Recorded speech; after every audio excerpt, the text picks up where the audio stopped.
सामान्य साथियों, नमो बुद्धाय, जय भीम। हमेशा की भांति एक बार पुनः हम लेकर आ गए हैं डॉक्टर अंबेडकर संदेश। डॉक्टर अंबेडकर संदेश नियमित सुबह 5 बजे आपको मिलता है आवाज का ऑफिशियल यूट्यूब चैनल पर।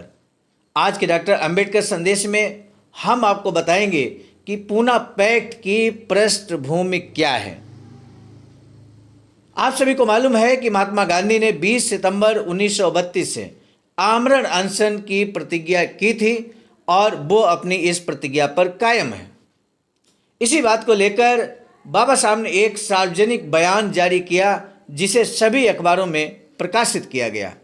अखबारों में सार्वजनिक बयान छपते ही बाबा साहब का पूरे देश में खलबली मच गई मेरे साथियों, क्योंकि बाबा साहब अपने कदम से पीछे कदम बढ़ाने के लिए तैयार नहीं थे। गोलमेज सम्मेलन के माध्यम से बाबा साहब कहते हैं कि जो हमें अधिकार मिले, अर्थात अस्पृश्यों को अधिकार मिले कम्युनल अवार्ड के माध्यम से, उसको हम किसी भी कीमत पर वापस नहीं लेंगे, ये बात बाबा साहब कहते हैं। ऐसे में बाबा साहब का जो सार्वजनिक बयान है, आज के डॉक्टर अंबेडकर संदेश में बाबा साहब का सार्वजनिक बयान क्या है वो भी हम आपके समक्ष रखेंगे। साथ ही साथ जब बाबा साहब का सार्वजनिक बयान छपता है अखबारों में, तो पूरे देश के हिंदूवादी नेताओं में और कई अस्पृश्य नेताओं में भी वो संदेश पढ़कर खलबली मच गई और अब उनके ये समझ में नहीं आ रहा था कि बाबा साहब भी अपनी बात पर अडिग हैं और महात्मा गांधी भी आमरण अनशन की प्रतिज्ञा कर चुके हैं। ऐसे में किस तरह से बीच का रास्ता निकलेगा, इस बात को लेकर चूंकि 20 सितंबर 1932 से महात्मा गांधी ने प्रतिज्ञा की थी कि वो आमरण अनशन करेंगे, लेकिन इन नेताओं ने, जो कि अपने आप को यूँ कहें कि हिंदू धर्म के अगुआकार मानते हैं, ऐसे नेताओं में खलबली मच गई और उन्होंने ये तय किया कि एक मीटिंग बुलाकर एक हल निकालने की कोशिश होगी और ये आमरण अनशन टालने की कोशिश होगी। ये जो 19 सितंबर 1932 को मीटिंग होती है, उस मीटिंग में देश के सभी नेता मौजूद होते हैं उस समय के, लेकिन सबसे पहला संबोधन बाबा साहब का होता है। सबसे पहला संबोधन बाबा साहब का होता है। बाबा साहब भी उस मीटिंग में उपस्थित होते हैं। क्या कुछ कहते हैं बाबा साहब उस मीटिंग में, और अपना संबोधन समाप्त करते ही बाबा साहब वहां से चले जाते हैं। आखिर वो क्या संबोधन है, आज के डॉक्टर अंबेडकर संदेश में हम आपको बताएंगे। बाबा साहब ने मार्ग भी दे दिया कि कैसे आमरण अनशन को टाला जा सकता है या नहीं किया जा सकता है, ये रास्ता भी बाबा साहब ने दे दिया। यदि आपको दिलचस्पी है पूना पैक्ट की पृष्ठभूमि जानने में, कम्युनल अवार्ड में मिले अधिकारों के लिए बाबा साहब के संघर्ष को जानने में, और महात्मा गांधी के अस्पृश्यों को मिले अधिकार छीनने के लिए जो दृढ़ संकल्प प्रयास है, उसको जानने में अगर आपकी दिलचस्पी है, तो सामान्य साथियों आपसे निवेदन है डॉक्टर अंबेडकर संदेश अंत तक जरूर बात कीजिएगा। इसी डॉक्टर अंबेडकर संदेश के अंत में पूछा जाएगा एक महत्वपूर्ण प्रश्न, जो आज के ही विषय और कंटेंट से संबंधित होगा।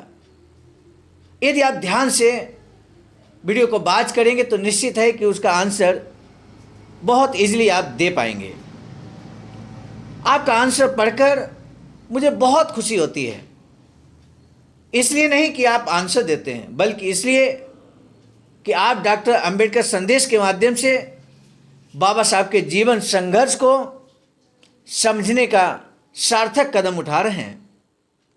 अब हम आज शुरू करेंगे आज का डॉक्टर अंबेडकर संदेश, जिसमें सीधे ले चलते हैं बाबा साहब का सार्वजनिक बयान क्या है। आज 15वां भाग लेकर हम उपस्थित है। जो विषय ऑलरेडी चल रहा है उसका 333 से लेकर 336 तक बाबा साहब डॉक्टर अंबेडकर संपूर्ण वाङ्मय खंड 38 से निरंतर हम आप तक पहुंचा रहे हैं। बाबा साहब डॉक्टर भीमराव अंबेडकर का सार्वजनिक बयान यहाँ पर अंग्रेजी में छपा हुआ था और उसका हिंदी अनुवाद यहाँ पर देने की कोशिश। देश भर की अस्पृश्य जनता को उनके हिंदू अनुयायियों से या चाहने वालों से परेशान किया जाएगा, लेकिन इन अत्याचारों की वजह से वे हिंदू समाज से जुड़े नहीं रहेंगे, दूर चले जाएंगे। बाबा साहब कहते हैं कि यदि कम्युनल अवार्ड में मिले अधिकारों को छीना गया तो ये अस्पृश्य समाज हिंदू समाज से दूर चला जाएगा, क्योंकि जब उसको ये पता चलेगा कि हिंदू समाज के लोग जो नेतृत्व करता हैं, लीडरशिप कर रहे हैं, वो हमारे अधिकारों को छीनने पर तुले हुए हैं, ऐसे में वो हिंदू समाज से दूर चले जाएंगे। ये बात बाबा साहब कहते हैं स्पष्ट तौर पर। मिस्टर गांधी जी अगर अस्पृश्यों से ये सवाल करें कि आप हिंदू समाज चाहते हैं या राजनीतिक समाज की हिस्सेदारी चाहते हैं, तो मुझे यकीन है बाबा साहब कहते हैं कि वे यही कहेंगे, हिंदू समाज से अधिक राजनीतिक सत्ता ही हमें महत्वपूर्ण लगती है। बाबा साहब ने मार्ग दे दिया कि अगर महात्मा गांधी सिर्फ इस बात पे अडिग हैं कि जो पृथक चुनाव क्षेत्र का अधिकार मिला अस्पृश्य समाज को, वो मिलने से हिंदू समाज का विघटन होगा और इसलिए वो आमरण अनशन कर रहे हैं, संकल्पित हैं, तो बाबा साहब कहते हैं कि अस्पृश्यों से आप पूछ लीजिए वो हिंदू समाज चाहते हैं या राजनीतिक सत्ता चाहते हैं। तो बाबा साहब स्पष्ट करते हैं कि अस्पृश्य समाज राजनीतिक सत्ता ही चाहेगा। ये बात बाबा साहब कहते हैं। उनसे ये साफ तौर पर कहने के लिए और मिस्टर गांधी जी को आत्महत्या की प्रतिज्ञा से बचाने के लिए अस्पृश्य जनता एकदम तैयार होगी। इन सभी बातों का ऐसे परिणामों को ध्यान में रखते हुए मिस्टर गांधी जी अगर शांतिपूर्ण ढंग से सोचेंगे तो इन उपायों से होने वाला अपना जयकार या अपनी प्रतिज्ञा की विजयशाली पूर्णता प्राप्त करने लायक है, ऐसा मिस्टर गांधी जी को भी शायद नहीं ही लगेगा। इससे भी अधिक चिंता की बात यह है कि मिस्टर गांधी जी अपने इन कृत्यों से हिंदू जनता के अदमनीय और नाकारा विकारों को वे लगाम कर रहे हैं।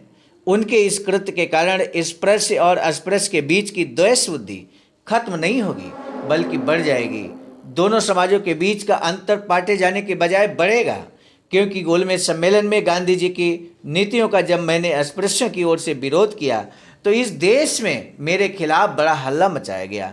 राष्ट्रीय कहलाने वाले सभी हिंदू पत्रकारों ने तथा देशभक्तों ने मुझे राष्ट्रद्रोही आदि कई गालियां देने की और मेरे बारे में जहां तक संभव हो सके उतनी गलतफहमियां फैलाने की मानो ठान ली थी। दुनिया के सामने ये दिखाने के लिए कि पूरा अस्पृश्य समाज मेरे खिलाफ है, अस्पृश्य वर्ग के हिंदू सुधारकों ने भी कई झूठी संस्थाएं बनाई और ऐसी सभाओं की जाली रिपोर्ट बनवाई जो कभी हुई ही नहीं। उन बड़ी बड़ी जाली रिपोर्टों को राष्ट्रीय अखबारों में प्रकाशित करने की भी उनमें मानो होड़ मची थी। मेरी तरह से आने वाले पत्र और अन्य डाक को दबाने का और उन्हें प्रकाशित न करने का मानो सभी राष्ट्रीय अखबारों ने जालसाजी ही की थी। सिल्वर बुलेट यानी पैसों का लालच देकर, ध्यान दीजिएगा, इस शब्द को ध्यान दीजिएगा, सिल्वर बुलेट का मतलब यानी पैसों का लालच देकर अस्पृश्य वर्ग के कुछ लोगों को मेरे खिलाफ नारेबाजी करने के लिए खड़ा किया गया। कुछ जगहों पर स्पृश्य और अस्पृश्य समाज में झड़पें होकर थोड़ा बहुत खून भी गिरा। ये सभी अनिष्ट एवं अनर्थकारी बातें अधिक बड़े पैमाने पर न घटें, ऐसा अगर मिस्टर गांधी जी को लगता हो तो कृपा करके वे एक बार फिर से सोचें और भविष्य की अनर्थकारी घटनाओं की श्रृंखला को टाल दें। मुझे नहीं लगता कि मिस्टर गांधी जी ऐसा अनर्थ चाहते होंगे, लेकिन अगर वे अपनी प्राणघातक प्रतिज्ञा से पीछे नहीं हटे तो अपने किए से कोई भयंकर परिणाम न निकले, ऐसी उनकी इच्छा हो तो भी उसके कोई मायने नहीं रहेंगे। दिन बीतने के बाद रात होती है, ये जितना स्वाभाविक है उतना ही मिस्टर गांधी जी की इस प्रतिज्ञा की परिणति अत्याचार और अनर्थ में होना स्वाभाविक है। आखिर में जनता का ध्यान एक बात की ओर दिलाना चाहता हूँ। बाबा साहब कहते हैं, और वह ये है कि इस बारे में मुझे किसी से भी बातचीत करने की ज़रूरत नहीं है। कहने का पूरा अधिकार मुझे होते हुए भी सिर्फ मिस्टर गांधी जी के लिए इस सवाल से संबंधित उनकी किसी भी नई योजना के बारे में सोचने के लिए मैं तैयार हूँ। और मुझे आशा है कि मिस्टर गांधी जी ऐसा कठिन और नाजुक समय मुझ पर कभी नहीं आने देंगे कि जब उनके प्राण और मेरे लोगों के हक, इन दोनों में से किसी एक बात को मुझे चुनना पड़े।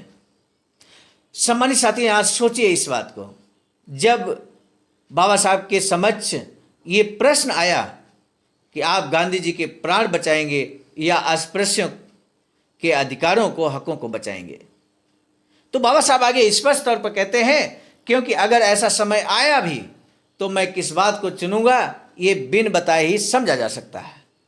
चाहे कुछ भी हो, इस पर समाज के हाथों में मैं अपने समाज का भविष्य सौंपने के लिए बिल्कुल तैयार नहीं हूं। बाबा साहब कहते हैं कि हम जो अधिकार मिले हैं उनको किसी बात पर, किसी भी तरह से उसको छोड़ने के लिए तैयार नहीं होंगे।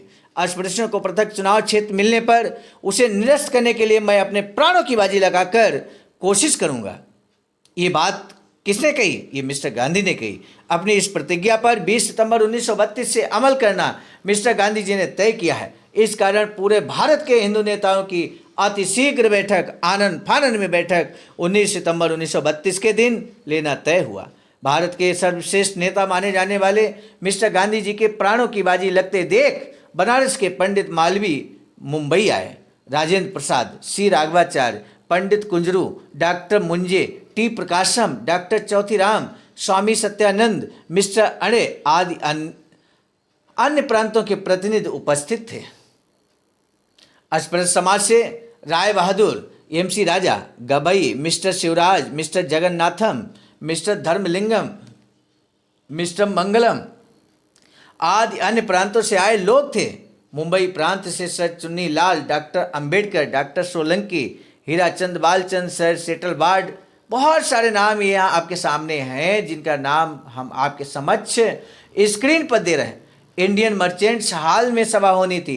इस परिषद पर मिस्टर गांधी का भविष्य आधारित था, इसलिए परिषद का वातावरण काफी गंभीर था। साथी, परिषद को डॉक्टर अंबेडकर की नीति पर भरोसा था। डॉक्टर अंबेडकर भी परिषद में हाजिर रहेंगे, इस बात का पता चलते ही परिषद के आयोजकों को तथा परिषद में उपस्थित रहने वाले नेताओं को कुछ राहत महसूस हुई। इस परिषद का कोई भी कार्यक्रम पहले से तय नहीं किया गया था। हर पार्टी के नेताओं में खलबली मची दिखाई दे रही थी। कौन क्या कह रहा है तथा किसके क्या बोलने से परिषद के उद्देश्य के अनुसार किस तरह की सुलह होना संभव है, इसी तरफ सभी का ध्यान लगा हुआ था। परिषद के कार्यक्रम के लिए उपयोगी सिद्ध हो, इसीलिए डॉक्टर अंबेडकर ने अपना मत साफ और निर्भीक ढंग से घोषणा पत्र के जरिए अखबारों को भेज दिया था। डॉक्टर साहब का वक्तव्य, बाबा साहब का वक्तव्य पढ़कर वहां इकट्ठा हुए नेताओं को आगे की कार्रवाई की रूपरेखा बनाने में और सोचने विचारने में बड़ी आसानी हुई। परिषद की शुरुआत से पहले श्री हीराचंद बालचंद ने कुल कामकाज के बारे में बताते हुए पंडित मालवीय जी को अध्यक्ष स्थान ग्रहण करने की विनती की। पंडित जी के चेहरे पर गंभीरता छाई हुई थी। परिषद का, चूंकि बाबा साहब का अखबार में छपा सार्वजनिक बयान पढ़कर सभी लोग वहाँ मौजूद थे, ऐसे में गंभीर चेहरे के साथ यहाँ सभी लोग मौजूद थे और उसी के अंतर्गत मालवीय जी भी बड़े गंभीरता के साथ मौजूद थे। परिषद की अध्यक्षता का कार्य उन्होंने संभाला। परिषद का कार्य जितना महत्वपूर्ण था उतना ही गंभीर भी था। पंडित जी ने अपने भाषण की शुरुआत में सभी नेताओं को इस विकट स्थिति में सुलह की आसान राह निकालने की आवश्यकता बताई। मिस्टर गांधी के प्राण बचाने का उद्देश्य सामने रखते हुए दोनों पक्ष जिसे स्वीकार लें ऐसी कोई योजना बनाने की विनती की। पंडित जी की विनती के अनुसार सबसे पहले डॉक्टर बाबा साहब अम्बेडकर बोलने के लिए खड़े हुए। उन्होंने बड़ी निर्भीकता और ईमानदारी के साथ अपना मत परिषद के सामने रखा। अपना पक्ष रखते हुए उन्होंने कहा, परिषद का कार्यक्रम देखकर मुझे लगा कि इसका कोई फायदा नहीं है। मिस्टर गांधी जी हमारी मांगों का विरोध करते हैं, इसके लिए उन्होंने अपने प्राणों की बाजी लगाई है। सबको ये लगना स्वाभाविक है कि मिस्टर गांधी जी के मूल्यवान प्राणों की रक्षा हो, लेकिन अपने प्राणों की बाजी लगाने से पहले मिस्टर गांधी जी को चाहिए था कि वे कोई अन्य योजना लोगों के समक्ष रखते। और आज के हालात के बारे में सोचते हुए मुझे तीव्रता से लगता है कि मिस्टर गांधी जी की नई योजना के बगैर सुलह के सभी तरीके बेकार हैं, और अगर साफ साफ बताना हो तो इससे आगे तय करने लायक कुछ बचता ही नहीं है।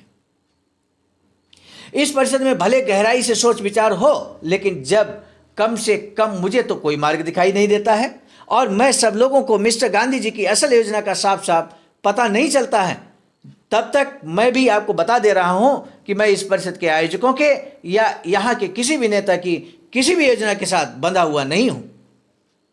बाबा साहब कहते हैं कि जब तक महात्मा गांधी की योजना पता नहीं चलेगी, यहाँ इस परिषद में जो 19 सितंबर 1932 को हो रही है, इस परिषद के किसी भी नेता के वक्तव्य, किसी भी योजना में हम बंधे हुए नहीं हैं।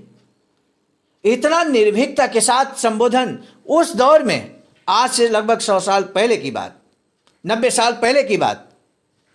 मेरे सम्मानित साथियों, सोचना होगा, क्या ये निर्भीकता हमारे अंदर नहीं होनी चाहिए?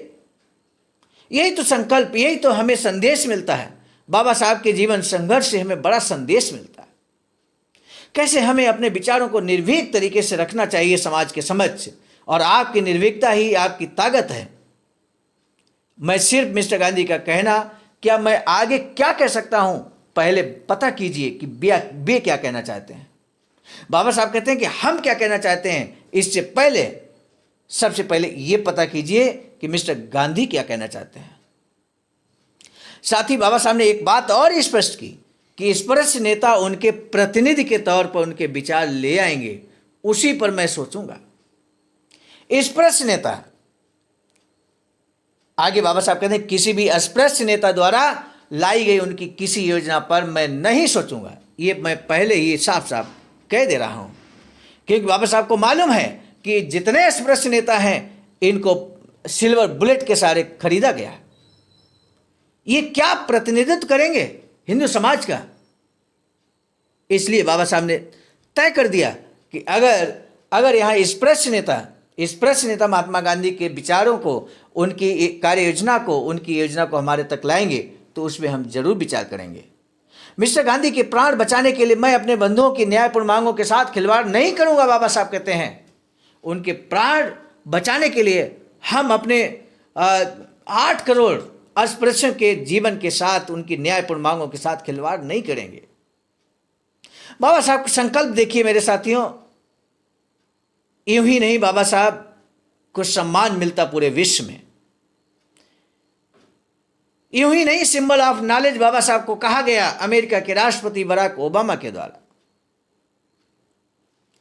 यूं ही नहीं बाबा साहब दिलों पर राज करते मेरे साथियों। जीवन में संघर्ष जो किया है बाबा साहब ने, हर पल हर क्षण समाज को अधिकार संपन्न बनाया जाए, न्यायपूर्ण मांग और उनके हक अधिकार दिलाए जाए, इसलिए बाबा साहब ने हर पल अपना समर्पित कर दिया समाज के लिए। इसलिए दिलों पर राज करते हैं बाबा साहब। आगे बाबा साहब कहते हैं, डॉक्टर अंबेडकर का भाषण बहुत ही जोरदार और असरदार हुआ। उनके बाद राय बहादुर राजा का भाषण हुआ। उन्होंने भी यही कहा कि मिस्टर गांधी की योजना क्या है, ये जाने बगैर हम क्या करेंगे, ये साफ साफ नहीं कहा जा सकता। बाबा साहब का संबोधन के बाद में जो धारा बाबा साहब के संबोधन के बाद बही, उसी धारा में सभी वक्तागण बह चले और एक दिशा तय हो गई। ये क्लियर हो गया कि अब इस मीटिंग का कोई मतलब नहीं है जब तक कि महात्मा गांधी के विचारों को, उनकी कार्ययोजना को समझ ना लिया जाए, जान लिया ना जाए। मिस्टर पी बालू में स्वाभिमान की इतनी कमी होगी, ये हमने कभी नहीं सोचा था। इस पर जनता के सामने विनम्रता प्रकट करने की सीमा को लांघते हुए वे बोले, लेकिन उनका भाषण खोखला था। शायद उन्हें लगा हो कि उन्होंने ओवर बाउंड्री मारी है। मद्रास के शिवराज, मिस्टर नटराजन, बहुत सारे नाम यहाँ आपके सामने हैं। मुंबई के नेताओं का एक प्रतिनिधिमंडल मिस्टर गांधी से मिलने के लिए तथा उनके विचार हिंदू नेताओं के सामने रखने के लिए पुणे चला गया। उनके आने के बाद मिस्टर गांधी से मिलने वाले संदेश के बाद आगे का कार्यक्रम तय होना था। इसी बात के साथ परिषद के पहले दिन का कामकाज अगले दिन तक के लिए स्थगित किया गया। सोमवार को बैठक पूरी होने के बाद रात में पुणे से प्रतिनिधिमंडल लौटा। प्रतिनिधिमंडल और तेज बहादुर सप्रू, जयकर, श्री राघवाचार्य, मिस्टर बिरला आदि लोगों के साथ रात 12 बजे तक बिरला हॉल में बातचीत हुई। इस निजी बैठक में महात्मा गांधी की नई योजना के बारे में आपसी बातचीत हुई। मंगलवार 20 सितंबर 1932 के दिन घड़ी में दोपहर का 12 बजा था। घंटी बजने के बाद मिस्टर गांधी जी ने आमरण अनशन शुरू कर दिया। बाबा साहब के द्वारा सार्वजनिक बयान दिया गया, उसका कोई असर मिस्टर गांधी पर नहीं हुआ और उन्होंने आमरण अनशन शुरू कर दिया। अस्पृश्यों के कम्युनल अवार्ड में मिले अधिकारों को छीनने के लिए। उस वक्त उन्होंने वही अखबारों के प्रतिनिधियों से मुलाकात कर भी आमरण अनशन क्यों कर रहे हैं इसका खुलासा किया। आप भी जानना चाहते होंगे कि आखिर महात्मा गांधी ने आमरण अनशन क्यों कर रहे हैं, उसका खुलासा क्या किया। वो 31 सितंबर 1932 को टाइम्स ऑफ इंडिया में प्रकाशित भी हुआ। उसमें मिस्टर गांधी जी ने कहा कि मेरा आमरण अनशन मानवीय धर्म की रक्षा के लिए है। वाह, क्या बात है। जब अस्पृश्यों पर शोषण अत्याचार हो रहा था उस समय मानवीय धर्म की रक्षा नहीं की गई। क्या अस्पृश्य मानव नहीं थे? उन पर जो शोषण अत्याचार, उन्हें पानी पीने तक का अधिकार, पानी छूने तक का अधिकार नहीं था, वो मानवीय शोषण नहीं था? और उस मानवीय शोषण के लिए आपका मानवीय धर्म कहां था? आज आप मानवीय धर्म, जब अधिकार मिले अस्पृश्यों को, मानवीय धर्म जाग गया। आगे वो लिखते हैं कि मेरा अनशन अस्पृश्यों को पृथक निर्वाचन क्षेत्र न मिले इसके लिए है। देखिए, स्पष्ट तौर पर कह दिया महात्मा गांधी ने कि मेरा अनशन अस्पृश्यों को पृथक निर्वाचन क्षेत्र न मिले इसके लिए। मतलब ये अस्पृश्य राजनीति में न सक्रिय भूमिका में आ पाए, इसलिए मेरा अनशन है। इतना स्पष्ट समझने के बाद भी क्या कोई महात्मा गांधी को महात्मा कहने के लिए तैयार होगा? यही कारण है कि बाबा साहब भी महात्मा गांधी को महात्मा नहीं मानते थे। अस्पृश्यों को संवैधानिक आरक्षण मिलने के खिलाफ नहीं। यहां एक बात और उन्होंने कहा कि अस्पृश्यों को जो संवैधानिक आरक्षण है, रिजर्वेशन है, उसके खिलाफ हम नहीं है। लिखा, माई fast is only against separate electorate and not against statutory reservation of seats. बातचीत के लिए सर तेज बहादुर सप्रू, जयकर पंडित मालवी, मथुरा दास जी, बसंत जी की इस प्रेस वर्ग के प्रतिनिधि के रूप में एक समिति बनाई गई और ये समिति महात्मा गांधी से मिलती है 20 सितंबर 1932 को। और क्या कुछ इसके बाद आगे की कार्रवाई होती है, अगले डॉक्टर अंबेडकर संदेश में हम जरूर लेकर आएंगे। आज का महत्वपूर्ण जो प्रश्न है, यहाँ पर 2 प्रश्न हैं, 2 प्रश्नों में से किसी एक प्रश्न का आपको जवाब देना है। प्रश्न है, बोधिसत्व बाबा साहब डॉक्टर भीमराव अंबेडकर के खिलाफ अस्पृश्यों को किस चीजों को लालच देकर नारेबाजी करने के लिए खड़ा किया गया? दूसरा, मिस्टर गांधी ने अस्पृश्यों के कौन से अधिकार का विरोध किया? कौन सा अधिकार अस्पृश्यों को न मिले इसके लिए आमरण अनशन किया? कौन सा अधिकार जो कम्युनल अवार्ड में अस्पृश्यों को मिला, जो महात्मा गांधी को खटक रहा था, जिसलिए उन्होंने अपने प्राणों की बाजी लगा दी? आज का डॉक्टर अंबेडकर संदेश यहीं पर समाप्त होता है, लेकिन इससे पहले कि हम डॉक्टर अंबेडकर संदेश को यहाँ पर रोकें, हम आपको बता दें बाबा साहब की एक अधूरी इच्छा वैचारिकी सेंटर बनाने की है और कुछ इस तरह का वैचारिकी सेंटर बनकर तैयार हो, ऐसा अखिल भारतीय अनुसूचित जाति जनजाति कर्मचारी कल्याण एसोसिएशन ने ठाना है। ये बीड़ा बाबा साहब का अपने कंधों पर आवाज का, अर्थात यहाँ पर बहुजन बोधि समाज संघर्ष समिति, जो कि आप एशियाई अकाउंट नंबर IFC कोड यहाँ पर देख पा रहे हैं, जो दिया गया है अकाउंट नंबर IFC कोड, इस पे अपना अमूल्य योगदान कर सकते हैं, अमूल्य धमदान कर सकते हैं। आपका धमदान निश्चित रूप से इस वैचारिकी सेंटर के निर्माण में ही व्यय होगा। और सम्मानित साथियों, हम आपको बता दें आज का डॉक्टर अंबेडकर संदेश हम लेकर आए थे मिशन नायक बुद्ध मित्र मुसाफिर सर, राष्ट्रीय महासचिव आवाज का, नई दिल्ली की प्रेरणा में, और साथ ही साथ संकलनकर्ता ग्रुप में परम आदरणीय विजय कुमार बौद्ध जी, प्रांतीय कोषाध्यक्ष आवाज का बिहार, प्रस्तुतकर्ता के रूप में मैं स्वयं सर्वजीत आर्य, राष्ट्रीय कोषाध्यक्ष आवाज का, नई दिल्ली। आज का डॉक्टर अंबेडकर संदेश अगर अच्छा लगा है तो इसको जन जन तक पहुंचाने के लिए शेयर जरूर कीजिएगा, लाइक कमेंट करना ना भूलें। इसी निवेदन के साथ आज का डॉक्टर अंबेडकर संदेश हम यही समाप्त करते हैं। अब दीजिए इजाजत, आप सभी को सादर नमो बुद्धाय, जय भीम,